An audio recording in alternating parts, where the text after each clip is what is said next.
Okay, Japan weather update. Today is August. Ano ba ngayon? Hindi ko na alam. Tagal-tagal ko na dito.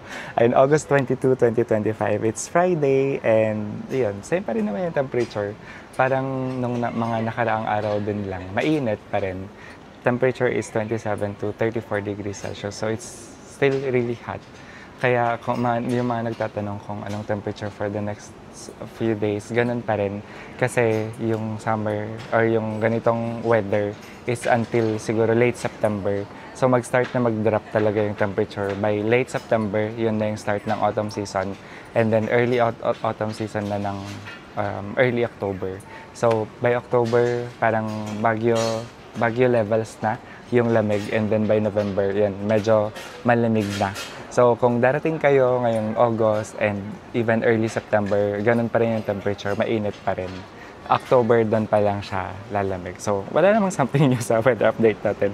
Mainit pa rin. By the way, dito ako sa may Asakusa, dito sa may Sensoji Temple. Pupunta dapat ako dito ng mas maaga, pero ayun, minaksimized ko yung tulog ko. So, yun lang. See you sa next updates.